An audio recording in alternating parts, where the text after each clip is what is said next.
Programme میں ایک بار پھر آپ کو خوش آمدید کہیں گے. اور یہ سب بریک پر جانے سے پہلے جس چیز کے اوپر ہم بات کر رہے تھے, میں آپ سے کمنٹ چاہوں گا اس چیز کے اوپر ذرا بتائیے گا کہ اب اس کا انجام یا مستقبل کیا ہوگا, کہ آئندہ انتخابات ای وی ایم کے ذریعے ہوتے نظر آتے ہیں یا یہ اسی طرح سے اختلافات چلتے رہیں گے؟ دیکھیں اگر تو یہی روش رہی تو مجھے نہیں نظر آتا ہے, لیکن یہ اتنا آسان کام ہے.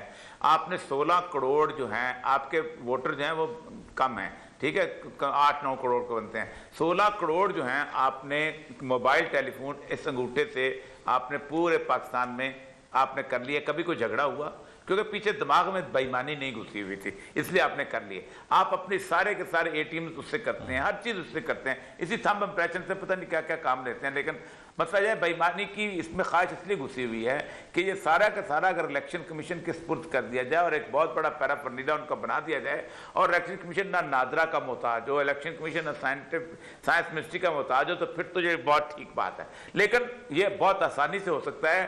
اصل مسئلہ یہ ہے کہ اس کے اندر بیوروکریسی اور نے عمران خان صاحب کو جس طرح بیوقوف بنایا ہے وہ بیوقوف بنے ہوئے ہیں, اور عمران خان کے ساتھ ساتھ باقی لوگ بھی جو ہیں وہ اسی چکر میں, یہ میری منسٹر نے یہ کیا تو اس کے پاس نادرا اپنا نہیں کسی طور پر دینا چاہتا.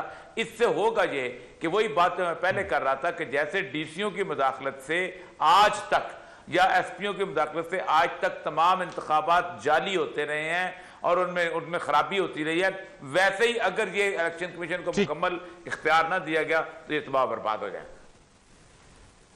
رائٹ, بالکل ٹھیک ہے. اور یہ صاحب چونکہ وقت تھوڑا کم ہی ہے, لیکن اینڈ آف دا پروگرام جو ہے وہ ٹریبیوٹ آپ چونکہ پیش کرتے ہیں, تو 2 عظیم شخصیات ہیں جو کہ اس دنیا سے جو ہے وہ رحلت فرما گئی ہیں, اس دار فانی سے کوچ کر گئی ہیں, جن میں ایک عظیم سرور صاحب اور دوسرے جو معروف ناول نگار صحافی طارق اسماعیل ساگر صاحب. تو ذرا میں چاہوں گا ذرا ان دونوں شخصیات کے بارے میں ذرا کچھ دیکھیں. دونوں بڑے لوگ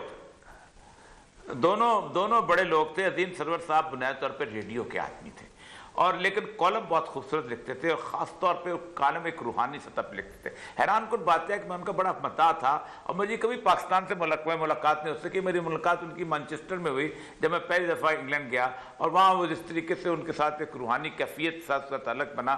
ان کا سب سے بڑے کنٹریبیوشن یہ ہے کہ انہوں نے مولانا مودودی کی تفہیم القرآن کو آڈیو میں دیا, اور یہ رہتی دنیا تک ان کا کارنامہ ہے. اتنی خوبصورت ریڈیو کی آواز, اور ساتھ ساتھ وہ کالم نگاری ان کی خوبصورت. عظیم سرور صاحب.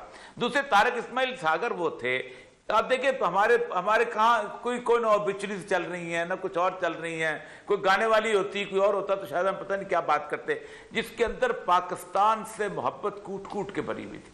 ناول نگار انتہائی خوبصورت, شاندار قسم کے مورخ.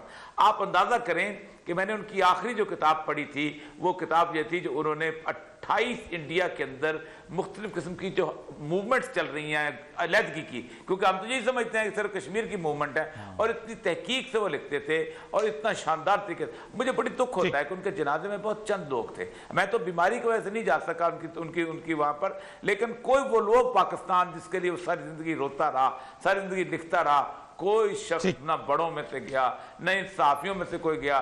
ظاہر بات ہے بیچارہ تنہا, اللہ تعالیٰ کے ہاں اس کا اجر محفوظ ہے. بس دونوں شخصیات کی جو ہے وہ اللہ تعالیٰ درجات بلند کرے, یہی ہماری دعا ہے. اور یہ صاحب بہت شکریہ آپ کا, اور یہ مقبول جان صاحب ہمارے ساتھ تھے. پروگرام کا وقت ختم ہوا, فرید رئیس کو اجازت دیجیے گا. اللہ حافظ.